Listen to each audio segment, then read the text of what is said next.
Hello everyone, আসসালামু আলাইকুম। আশা করি সকলেই ভালো আছেন। আল্লাহর রহমতে আমিও ভালো আছি। এরকম লোভনীয় কালারফুল ভর্তা দেখে বলেন তো কার আবার খেতে মন চাইবে না? অনেক রকম ভর্তাই তো বানিয়ে খেয়েছি, তবে এরকম শোলা কচু বা পানি কচু দিয়ে কি কখনো ভর্তা বানিয়ে খেয়েছেন? যদি না খেয়ে থাকেন অবশ্যই ভিডিওটা দেখে একবার বাসায় ট্রাই করবেন। দ্বিতীয়বার বানিয়ে খেতে অবশ্যই মন চাইবে। কচুর গুঁড়াটাকে আমি এখানে নিয়ে 3টা টুকরো করে নিয়েছি। দেখুন এরকম সাইজের 3টা টুকরো করে নিয়েছি। এখন জ্বলন্ত চুলায় এই টুকরোগুলো আমি পুড়তে দেব।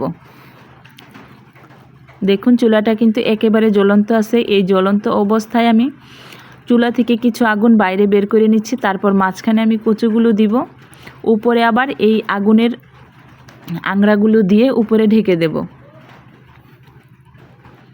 এতে করে কচুটা কিন্তু খুব তাড়াতাড়ি সিদ্ধ হয়ে যাবে। এরকমভাবে জ্বলন্ত চুলায় পুড়ে এরকম ভর্তা খেতে কিন্তু ভীষণ ভালো লাগে। দেখুন কচুগুলো উঠিয়ে নিচ্ছি।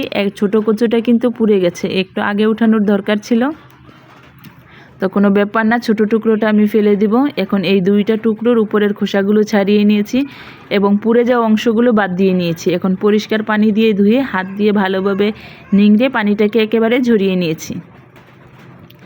এমনিতেও কিন্তু কচুটা প্রথম দেখতে যতটা বড় দেখা যায়, চুলায় যখন পুড়তে দেব তখন কচুর পানিটা শুকিয়ে কচুটা কিন্তু ছোট হয়ে যায়। এখন একটা বাটিতে পরিমাণ মতো শুকনো মরিচ, পেঁয়াজ আর 2টা রসুন নিয়েছি। আপনাদের প্রয়োজন মতো ঝাল কম বেশি করে দিতে পারেন। এখন একটা কড়াইয়ে অল্প পরিমাণ তেল দিয়ে দিলাম। এই তেলের মধ্যে আমি মরিচগুলো ভালোভাবে ভেজে নেব। একেবারে মুচমুচে করে মরিচগুলো ভেজে নেব। এতে বাটার সময়টাও কম লাগবে এবং মরিচ থেকে সুন্দর একটা ঘ্রাণ বের হবে। মরিচগুলো উঠিয়ে নিলাম। এখন কচুগুলো আমি ছোট ছোট টুকরো করে কেটে নিয়েছি। এখন কেটে রাখা পেঁয়াজ আর রসুনগুলো একসাথে দিয়ে ভালোভাবে আমি ভেজে নেব, যতক্ষণ পর্যন্ত না পেঁয়াজ রসুনটা খুব ভালোভাবে সিদ্ধ হয়ে গেছে। কচুটা তো আমার আগেই সিদ্ধ করা আছে। এখন ভেজে নিলে ভর্তাটা বানানোর সময় খুব ভালো একটা ফ্লেভার বের হবে এবং ভর্তাটা কিন্তু অনেকটা আঠালো আঠালো থাকবে। কচুগুলো ভেজে নেওয়া হয়ে গেছে। এখন পাটায় আমি বেটে নেব। মরিচগুলো দিয়ে পরিমাণ মতো লবণ দিয়ে দিলাম। এখন ভালোভাবে মরিচটাকে পিষে নেব। মরিচটা ভালোভাবে বাটা হয়ে গেলে আমি ভেজে রাখা কচু, পেঁয়াজ আর রসুনটা দিয়ে ভালোভাবে বেটে নেব। মরিচটা কিন্তু একেবারে মিহি করে বেটে নিয়েছি।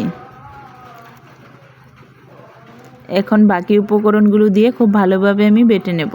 আমার চ্যানেলে যদি নতুন হয়ে থাকেন প্লিজ চ্যানেলটিকে সাবস্ক্রাইব করবেন, আর ভিডিওটি যদি ভালো লেগে থাকে একটা লাইক করে কমেন্ট করতে ভুলবেন না। দেখুন ভর্তাটা কিন্তু এখনই দেখতে অনেকটা আঠালো লাগছে, আর ভর্তাটা থেকে কিন্তু খুব সুন্দর একটা ঘ্রাণ বের হচ্ছে। আপনারা ইচ্ছা করলে কিন্তু এই পর্যায়ে অল্প একটু সরিষার তেল ব্যবহার করতে পারেন, তবে আমরা সাধারণত এই কচু ভর্তায় সরিষার তেলটা ব্যবহার করি না। আমি দ্বিতীয়বার বেটে নিচ্ছি যাতে রসুনের যে উপরের খোসাটা আছে সেটা ভালোভাবে মিহি হয়ে যায়।